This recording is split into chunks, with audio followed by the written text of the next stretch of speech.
مفتی محمد شفیع اللہ کے بیانات سننے کے لیے یقین محکم چینل کو سبسکرائب کریں۔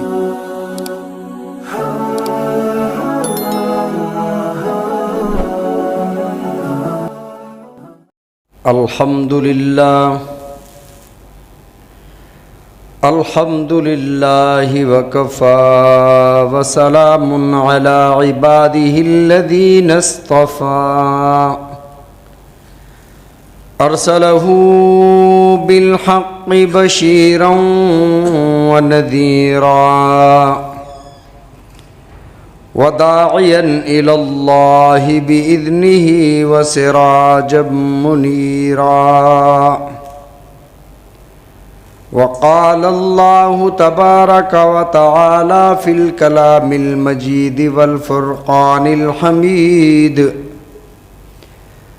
أعوذ بالله من الشيطان الرجيم، بسم الله الرحمن الرحيم۔ يا أيها النبي إنا أرسلناك شاهدا ومبشرا ونذيرا وداعيا إلى الله بإذنه وسراجا منيرا۔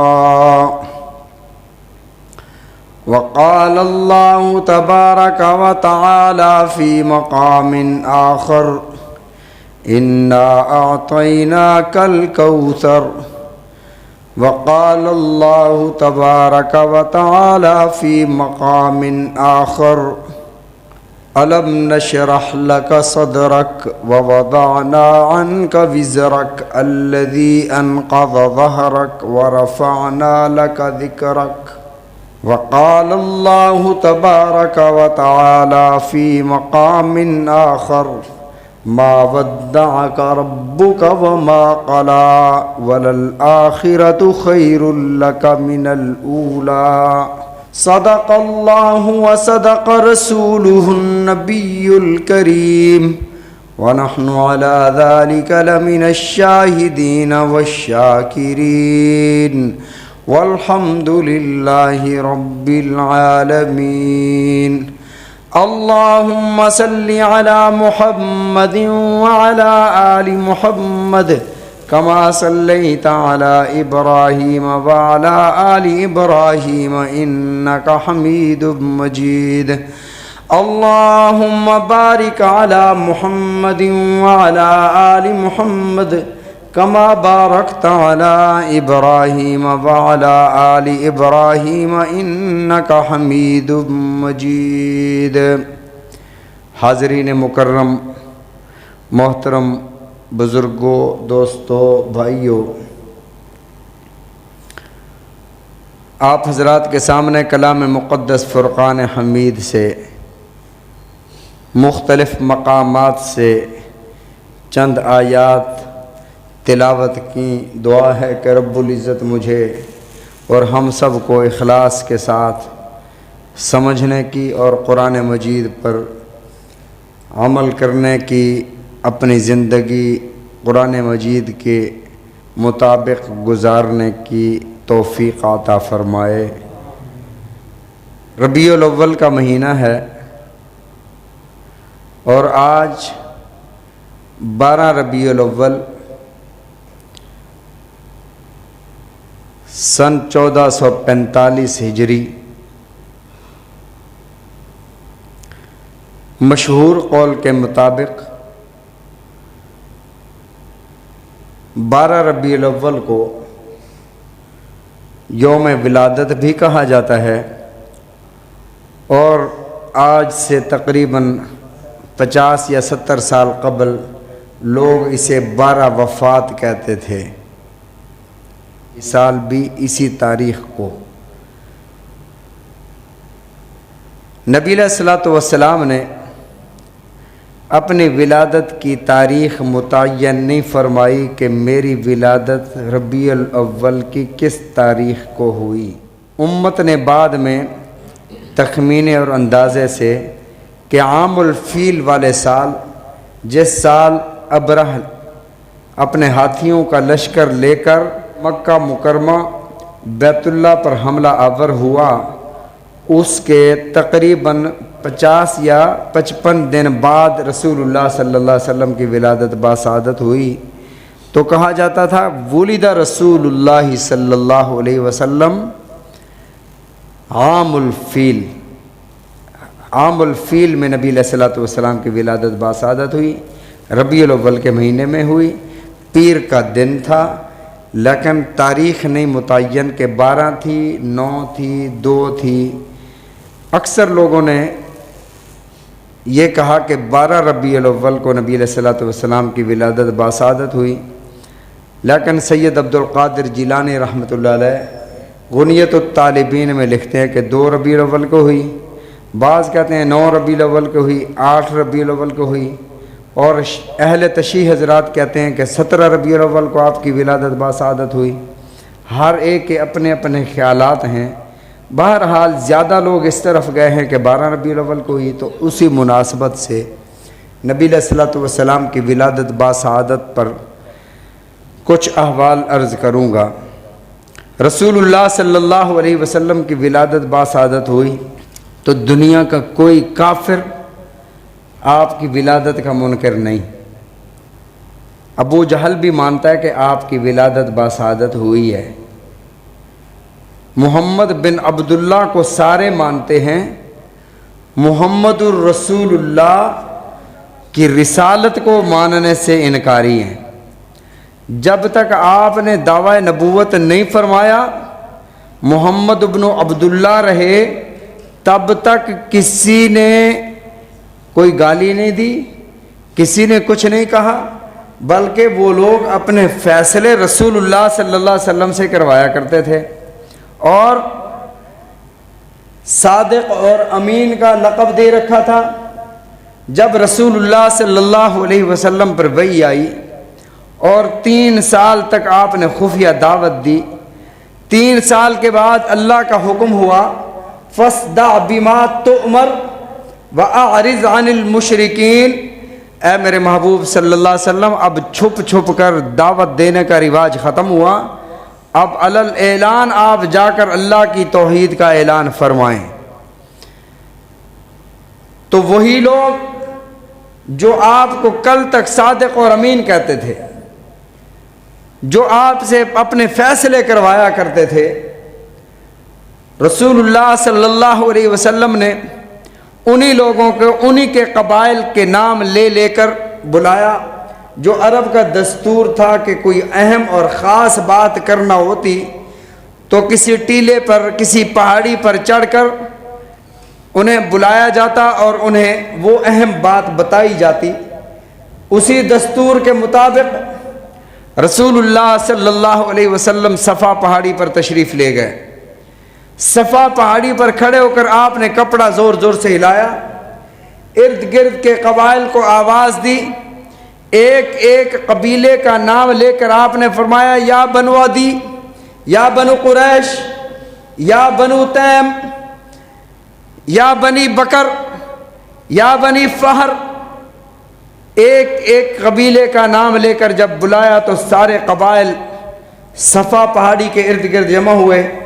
تو رسول اللہ صلی اللہ علیہ وسلم نے انہیں آتے ہی دعوت نہیں دے دی کہ کلمہ پڑھ لو، انہیں آتے ہی آپ نے ان سے ایک سوال کیا، فرمایا کہ میں بلند جگہ پر کھڑا ہوں، پہاڑی کی دونوں طرفیں مجھے نظر آ رہی ہیں، اگر میں تمہیں کہوں کہ پہاڑی کے اس جانب ایک لشکر چھپا ہوا ہے جو تم پر حملہ آور ہونے والا ہے، کیا تم میری بات مان لو گے؟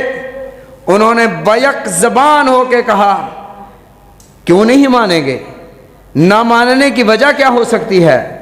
انت صادقا و امینا، آپ تو صادق اور امین ہیں، ہم آپ کی بات بھلا کیوں نہیں مانیں گے؟ جربناک مرارا فما وجدناک الا صادقا، ہم نے بارہا آپ کو آزمایا ہے، سچ کے علاوہ تو ہم نے کوئی بات ہی نہیں پائی آپ میں، ہم آپ کی ہر بات تسلیم کرنے کو تیار ہیں۔ ان کے قلب و ذہن میں یہ نہیں تھا کہ حضرت محمد الرسول اللہ صلی اللہ علیہ وسلم، جنہیں آج تک ہم محمد بن عبداللہ کہا کرتے تھے، اور کہتے رہے آج وہ ہمیں کس چیز کی دعوت دینے لگے ہیں؟ تو رسول اللہ صلی اللہ علیہ وسلم نے ارشاد فرمایا اچھا اس قدر مجھ پر یقین اور اعتماد ہے کہ میں اگر کہتا ہوں کہ پہاڑی کے جانب ایک لشکر ہے جو تم پر حملہ آور ہونے والا ہے، تم میری بات من عن بغیر کسی شک و شبہ کے تسلیم کر لو گے؟ سب نے بیک زبان ہو کے کہا کہ تسلیم کر لیں گے۔ آپ نے فرمایا پھر سنو اے اہل عرب، توجہ سے سنو، قولوا لا الہ الا اللہ تفلحوا، لا الہ الا اللہ کہہ لو، اسی میں تمہاری کامیابی ہے۔ فمن زحزح عن النار، جو بندہ لا الہ الا اللہ کہہ لیتا ہے اور وہ جہنم سے بچ کر جنت میں چلا جاتا ہے، اصل اور حقیقی کامیابی یہی ہے۔ فرمایا قولوا لا الہ الا اللہ تفلحوا، تمہاری فلاح اسی میں ہے۔ فلاح اس کامیابی کو کہتے ہیں جس کے بعد ناکامی کا تصور نہیں ہوتا۔ رسول اللہ صلی اللہ علیہ وسلم نے اگلا جملہ ارشاد فرمایا انی نذیر لکم بین یدی عذاب شدید، میرا اس میں کوئی اپنا کوئی ذاتی فائدہ نہیں ہے کہ میں کسی اپنے فائدے کی خاطر، اپنے کسی نفع کی خاطر تمہیں ایک نئی دعوت دینے لگا ہوں۔ فرمایا انی نذیر لکم، میں تو فقط ڈرانے آیا ہوں تمہیں اللہ کے اس عذاب سے کہ اگر تم نے اللہ کی اس بات کو قبول نہ کیا تو وہ عذاب تمہارا انتظار کر رہا ہے۔ تو وہ قوم جو میرے آقا علیہ الصلوۃ والسلام کو صادق اور امین کہا کرتی تھی، وہ قبائل، وہ سردار جو رسول اللہ صلی اللہ علیہ وسلم کے ہر فیصلے پر اپنے سروں کو جھکا لیا کرتے تھے، وہ لوگ جو رسول اللہ صلی اللہ علیہ وسلم کی ابرو اشارہ پر اپنی جان لٹا دینا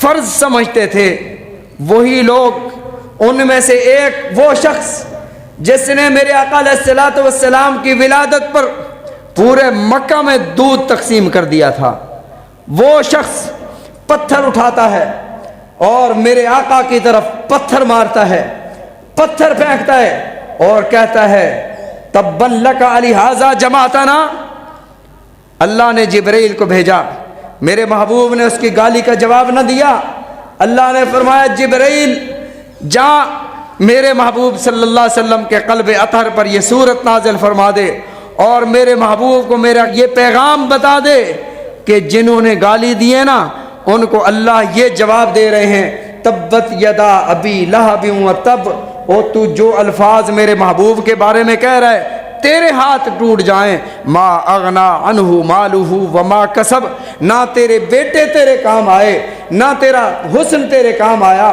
ابو لہب کا اصل نام عبد العزیٰ تھا، ابو لہب کو ابو لہب اس لیے کہا جاتا تھا، لہب کا معنی شعلے والا، اس کا حسن شعلے مارتا تھا، اور جب وہ کسی گلی سے گزرتا تھا خواتین اس کو دیکھا کرتی تھیں، ایسا حسن والا، ایسے جمال والا۔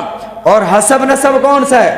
قریشی النسل ہے، رسول اللہ صلی اللہ علیہ وسلم کا چچا ہے، خاندان حسب نسب آپ کے ساتھ ملتا ہے، لیکن جب اس نے میرے آقا علیہ الصلوۃ والسلام کے مشن کا انکار کر دیا، اللہ نے فرمایا ما اغنا عنہ مالہ وما کسب، اللہ نے جو تیرے بیٹے تجھے عطا کیے وہ بھی تجھے کام نہ آئے، تیرا حسن تجھے کام نہ آیا، پیغمبر کی تیری نسبت تجھے کام نہ آئی، پیغمبر کا رشتہ دار ہونا تجھے کام نہ آیا۔ کیوں؟ اس لیے کہ تو نے رسول اللہ صلی اللہ علیہ وسلم کے مشن کو ٹھکرا دیا۔ نسبت مصطفیٰ بھی بڑی چیز ہے، جس کی نسبت نہیں اس کی بخشش نہیں، جس کی نسبت نہیں اس کی بخشش نہیں۔ خود خدا نے نبی کو یہ فرما دیا جو تمہارا نہیں وہ ہمارا نہیں۔ جو بندہ لا الہ الا اللہ صرف پڑھتا ہے، محمد رسول اللہ کا اقرار نہیں کرتا، اللہ اس کی اس لا الہ الا اللہ والی توحید کو اس کے منہ پر مار دیتے ہیں۔ یہ وہ لوگ تھے جو محمد ابن عبداللہ کا اقرار کرتے تھے، انہیں صادق اور امین کہتے تھے، لیکن جب محمد الرسول اللہ نے رسالت کا اعلان فرمایا تو وہی لوگ پتھر اٹھا کر مقابلے کے لیے آ گئے۔ یہ امت کے لیے سبق ہے کہ جو محمد الرسول اللہ صلی اللہ علیہ وسلم کی ولادت تو مناتا ہے لیکن میری آقا علیہ الصلوۃ والسلام کی تعلیمات کا انکار کرتا ہے، وہ رسول اللہ صلی اللہ علیہ وسلم کے فرامین کو پس پشت ڈالتا ہے۔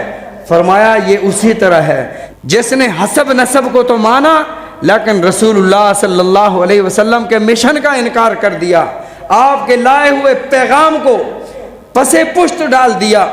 تو رسول اللہ صلی اللہ علیہ وسلم کو اللہ رب العزت نے ارشاد فرمایا، جو آیت مبارکہ میں نے آپ کے سامنے تلاوت کی، یا ایھا النبی انا ارسلناک، یا ایھا النبی، یہ صرف میرے آقا علیہ الصلوۃ والسلام کی شان ہے کہ اللہ نے اپنے پیغمبر کو صفات کے ساتھ، آپ کے صفاتی نام کے ساتھ خطاب فرمایا۔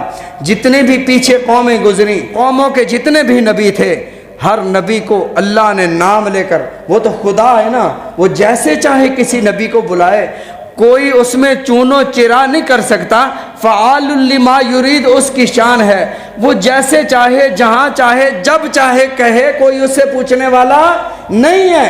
تو فرمایا اللہ نے قرآن مجید میں، یا آدم، یا موسیٰ، یا عیسیٰ، یا قوم نوح، قوم کو اگر مخاطب فرمایا، یا قوم نوح، یا ہود، نام لے کر اللہ نے وہاں انبیاء کو مخاطب فرمایا۔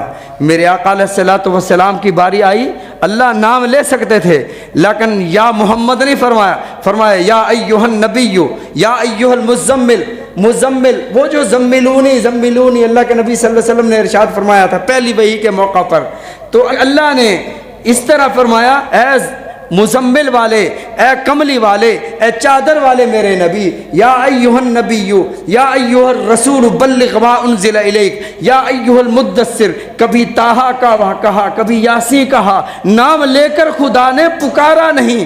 یہ میرے آقا علیہ الصلوۃ والسلام کی عظمت۔ پھر اگلی بات، حضرت موسیٰ علیہ السلام کی قوم اپنے پیغمبر کو یا نبی نہیں کہتی، کیا کہتی ہے؟ قالوا یا موسیٰ ان فیہا قوما جبارین۔ موسیٰ علیہ السلام نے فرمایا نا کہ یہ جو پاس بستی ہے عمالقہ کی، انطاکیہ کی بستی، یہاں جا کر لڑو، جہاد کرو، اللہ کا حکم ہے۔ تو انہوں نے جواب میں کہا، یا موسیٰ ان فیہا قوما جبارین، وہ تو بڑے سرکش، بڑے طاقتور ہیں، یا موسیٰ، نام لے کر کہا۔ اور رسول اللہ صلی اللہ علیہ وسلم کے صحابہ میرے آقا علیہ الصلوۃ والسلام کو کیا فرماتے ہیں؟ یا ایھا الرسول، یا نبی اللہ، یا رسول اللہ، یا محمد نہیں کہتے۔ میرے آقا علیہ الصلوۃ والسلام کا نام لینا خود بھی بے ادبی سمجھتے ہیں، دوسروں کو بھی نام نہیں لینے دیتے۔ ایک حدیث مبارکہ میں حضرت ثوبان رضی اللہ تعالیٰ عنہ نبی علیہ الصلوۃ والسلام کے پاس ایک یہودی نے ان کی شکایت لگائی، یا رسول اللہ میں کھڑا تھا، میں نے کچھ بھی نہیں کہا اور انہوں نے مجھے دھکا دے دیا اور میں پیچھے گر گیا۔ آپ نے بلایا، ثوبان تو نے ایسے کیا؟ عرض کیا، یا رسول اللہ یہ آپ کا نام لے کر بات کر رہا تھا، یہ یا رسول اللہ کیوں نہیں کہہ رہا تھا، یہ نبی اللہ کیوں نہیں کہہ رہا تھا، اس نے محمد صلی اللہ علیہ وسلم کا نام لیا۔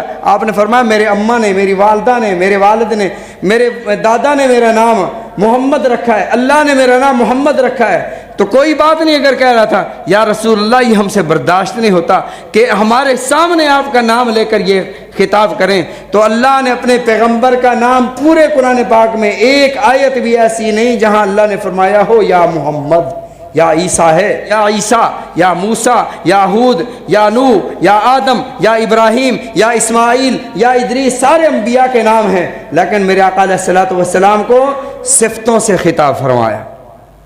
یہ اللہ کی شان ہے کہ میرے آقا علیہ الصلوۃ والسلام کو رتبہ ارشاد فرمایا۔ آیت پڑھی میں نے، یا ایھا النبی انا ارسلناک، اے نبی بے شک ہم نے آپ کو بھیجا۔ اللہ تو نے آدم سے عیسیٰ تک سب کو تو نے ہی بھیجا۔ انا ارسلناک، سارے تیرے رسول، 313 رسول، باقی انبیاء سب کو تو نے مبعوث فرمایا، سب کو تو نے دنیا میں انسانوں کی رہنمائی کے لیے بھیجا۔ یہ میرے آقا کے لیے کیوں فرما رہے ہیں انا ارسلناک، بے شک ہم نے آپ کو بھیجا؟ تو اللہ نے فرمایا کہ جیسے آپ کو بھیجا ایسے کسی کو نہیں بھیجا۔ انا ارسلناک شاہدا ومبشرا ونذیرا، کاف زبر کا، اس کا معنی صرف آپ کو۔ انا اعطیناک الکوثر، انا اعطیناک، بے شک ہم نے آپ کو عطا کیا۔ اللہ تو ہی تو سارے بندوں کو عطا کرتا ہے۔ آدم کو بھی تو نے عطا فرمایا، ادریس کو بھی تو نے عطا فرمایا، حضرت نوح کو بھی تو نے عطا فرمایا، سارے انبیاء پر تیری ہی عطائیں ہیں۔ فرمایا انا آتینا کل کوثر، جو میں نے اپنے محبوب کو کوثر عطا کی ایسی عطا کسی نبی کو نہیں کی۔ انا آتینا کا، پھر آ جاؤ سورہ انشراح میں، الم نشرح لک، کاف زبر کا، الم نشرح لک، اے میرے محبوب کیا ہم نے آپ کو شرح صدر عطا نہیں کیا؟ حضرت موسیٰ علیہ السلام رب کی بارگاہ میں مانگتے نظر آتے ہیں، ربی شرح لی صدری، اللہ میرے سینے کو کھول دے، شرح صدر عطا فرما دے۔ فرمایا جس کو میں شرح صدر عطا کر دیتا ہوں اسے دین کی سمجھ عطا فرما دیتا ہوں۔ حضرت موسیٰ علیہ السلام رب کی بارگاہ میں مانگتے نظر آتے ہیں، ربی شرح لی صدری، اللہ میرے سینے کو کھول دے، مجھے شرح صدر عطا فرما دے۔ اللہ نے اپنے محبوب صلی اللہ علیہ وسلم سے ارشاد فرمایا الم نشرح لک، آپ کو بن مانگے شرح صدر عطا فرما دیا۔ لک صدرک ووضعنا عنک وزرک، اے میرے محبوب یہ جو بوجھ، امت کا بوجھ، یہ جو قرآن کا بوجھ، یہ جو ہدایت کا بوجھ آپ کو عطا فرمایا ہے، ایسا کسی نبی کو ذمہ داری نہیں عطا فرمائی۔ ما ودعک، کاف زبر کا سمجھو آج، ما ودعک ربک وما قلی، اے میرے محبوب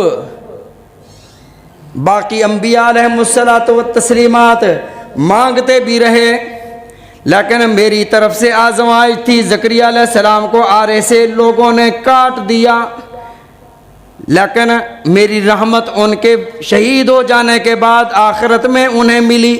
یحییٰ علیہ السلام کو شہید کر دیا، بنی اسرائیل نے حضرت ہارون علیہ السلام کو شہید کر دیا، لیکن اے میرے محبوب یہ جو کافر منہ سے باتیں کر رہی ہیں کہ تیرے رب نے اپنے نبی کو، اپنے پیغمبر کو، اپنے رسول کو چھوڑ دیا، ما ودعک، بھلا تو ہی بتا یہ چہرہ چھوڑنے کے قابل ہے؟ ما ودعک، تیرے رب نے تجھے چھوڑا بھی نہیں، وما قلی، نہ وہ تجھ سے ناراض ہوئے۔ اور آ جائیں حضرت حسان رضی اللہ تعالیٰ عنہ کے اشعار کی طرف، وَأَحْسَنَ مِنْكَ، کاف زبر کا، وَأَحْسَنَ مِنْكَ لَمْ تَرَ قَطُّ عَيْنِي، اے میرے محبوب تجھ جیسا حسین میری آنکھ نے دیکھا نہیں۔ وَأَحْسَنَ مِنْكَ، تجھ جیسا حسین و جمیل میری آنکھوں نے دیکھا نہیں۔ لَمْ تَرَ قَطُّ عَيْنِي، پھر دل میں خیال آیا حسان یہ کون سی بات کر رہا ہے؟ ہو سکتا ہے کہ تیری آنکھ نے نہ دیکھا ہو، دنیا میں کسی ماں نے کسی ایسے حسین و جمیل کو پیدا کر دیا ہو اور تو نے نہ دیکھا ہو۔ فوراً کہتے ہیں وَأَجْمَلَ مِنْكَ لَمْ تَلِدِ النِّسَاء، تجھ جیسا حسین و جمیل کسی ماں نے جنا ہی نہیں ہے۔ یہ بات نہیں ہے کہ حسان کو دکھا نہیں ہے، حسان نے نہیں دیکھا۔ فرمایا حسان کیسے دیکھ لیتا، اللہ نے ایسا پیدا ہی نہیں کیا نا۔ وَأَجْمَلَ مِنْكَ لَمْ تَلِدِ النِّسَاء خُلِقْتَ مُبَرَّأً مِّن كُلِّ عَيْبٍ، کیسا؟ خُلِقْتَ مُبَرَّأً مِّن كُلِّ عَيْبٍ، ہر حاجی کو حکم ہے کہ عیب کے قریب نہ جاؤ، نمازی کو حکم ہے عیب کے قریب نہ جاؤ، محدث کو حکم ہے عیب کے قریب نہ جاؤ، پرہیزگار کو حکم ہے عیب کے قریب نہ جاؤ۔ خلقت مبرأ من کل عیب، یہاں عیب کو حکم دیا جا رہا ہے کہ میرے محبوب کے قریب نہیں جانا۔ یا ایھا المدثر قم فانذر وربک فکبر وثیابک فطہر والرجز فہجر، میرا محمد بھی پاک، میرا محمد کا گھرانہ بھی پاک، آپ کا حسب نسب بھی پاک، آپ کا خاندان بھی پاک، آپ کے صحابہ صحابہ بھی پاک، آپ کا اہل بیت بھی پاک، آپ کے کپڑے بھی پاک، آپ کے جوتے بھی پاک، آپ کے نالین بھی پاک۔ فرمایا یہ پاکیزگی کا مجسم میرا پیغمبر، وَرَبَّكَ فَكَبِّرْ وَثِيَابَكَ فَطَهِّرْ وَالرُّجْزَ فَاهْجُرْ فَلَا تَمْنُنْ تَسْتَكْثِرْ۔ اے میرے محبوب تجھ جیسا کسی کو بنایا نہیں، عیب کو حکم دے دیا، خلقت مبرأ من کل عیب کأنک قد خلقت کما تشاء۔ ایسے لگ رہا تھا جیسے آپ فرما رہے ہوں اور اللہ آپ کو بناتا چلا جا رہا ہو، جیسے اپنی مرضی سے کوئی بن رہا ہو۔ اللہ میرے ہاتھ ایسے بنا، میری آنکھیں ایسے بنا، میرا سر ایسے بنا، میرا چہرہ ایسے بنا۔ فرمایا کہ ایسے لگ رہا تھا۔ اور میرے آقا علیہ الصلوۃ والسلام منبر پر بیٹھ کر حضرت حسان کے یہ اشعار سن رہے ہیں، اور یہ آپ نہیں فرماتے کہ حسان یہ کیا کہہ رہے ہو کہ میں کہہ رہا تھا اور اللہ بنا رہے تھے، اللہ نے مجھے اپنی مرضی سے بنایا۔ حضرت رسول اللہ صلی اللہ علیہ وسلم حضرت حسان کو ٹوکتے نہیں، روکتے نہیں، اور ساتھ آپ کی زبان اقدس سے جو جملے نکل رہے ہیں آپ فرما رہے ہیں اللہم ایدک بروح القدس، اللہ جبرائیل کے ذریعے میرے حسان کی تائید فرما۔ فرمایا کأنک قد خلقت کما تشاء، اللہ ہاتھ ایسے عطا فرما، ہاتھ میں اٹھاؤں تو آسمانوں سے بارش نازل ہو جائے، ہاتھ اٹھاؤں منہ پر چہرے پر پھیرنے نہ پاؤں، ابو ہریرہ کی اماں کو ایمان نصیب ہو جائے، لاب دہن ایسا عطا فرما، قتادہ کی آنکھ پہ لگاؤں اور لٹکتی ہوئی ڈھیلا لٹکتا ہوا باہر ہے، لگاؤں تو 90 سال تک ان کی نگاہ خراب نہ ہو۔ اللہ مجھ سے پوچھ کے بنانا ہے، کأنک قد خلقت کما تشاء، جلبیب کے چہرے پر ہاتھ پھیر دوں چاند سے زیادہ روشن ہو جائے۔ فرمایا کأنک قد خلقت کما تشاء، کاف سمجھا رہا تھا۔ اللہ نے فرمایا اے میرے محبوب یا ایھا النبی انا ارسلناک، جیسا آپ کو میں نے بھیجا ایسے کسی کو نہیں بھیجا، فبما رحمت من اللہ لنت لہم ولو کنت فظا غلیظ القلب لانفضوا من حولک۔ میرے محبوب آپ کے صحابہ کی کیفیت یہ ہے کہ جب یہ اپنے کام کاج پر ہوتے ہیں دل میں ہوتا ہے کہ جلدی جلدی کام کر لیں اور رسول رحمت صلی اللہ علیہ وسلم کی محفل میں ہم جلدی پہنچیں۔ یہ اس لیے ہے کہ ہم نے آپ کے دل کو بڑا نرم بنا دیا ہے، اس لیے اگر آپ کے دل کو ہم سخت بناتے تو کوئی بھی آپ کے پاس نہ آتا۔ ہم نے آپ کے دل کو نرم بنایا اور آپ نے مجھ سے مانگا نہیں کہ اللہ میرے دل کو نرم فرما، ہم نے خود ہی آپ کو یہ چیز عطا فرما دی۔ یہ اللہ نے قرآن مجید میں اپنے رسول صلی اللہ علیہ وسلم کی تعریف اور توصیف فرمائی۔ حضرت عائشہ صدیقہ رضی اللہ تعالیٰ عنہ سے پوچھا گیا اماں میرے آقا علیہ الصلوۃ والسلام کی شان تو بتاؤ، فرمایا قرآن نہیں پڑھتے ہو؟ عرض کیا اماں قرآن تو پڑھتے ہیں، فرمایا الف لام میم سے والناس تک ساری میرے آقا علیہ الصلوۃ والسلام کی تعریف اور توصیف قرآن مجید میں بھری ہوئی ہے۔ کان خلقہ القرآن، قرآن پڑھ لیا کرو، تمہیں میرے آقا کے اخلاق بھی نظر آ جائیں گے، کردار بھی نظر آ جائے گا، رحمت بھی نظر آ جائے گی۔ اللہ تعالی ہم سب کو رسول اللہ صلی اللہ علیہ وسلم کی اسوہ پر چلنے کی اور عمل کرنے کی، سمجھنے کی توفیق عطا فرمائے۔ وآخر دعوانا ان الحمد للہ رب العالمین۔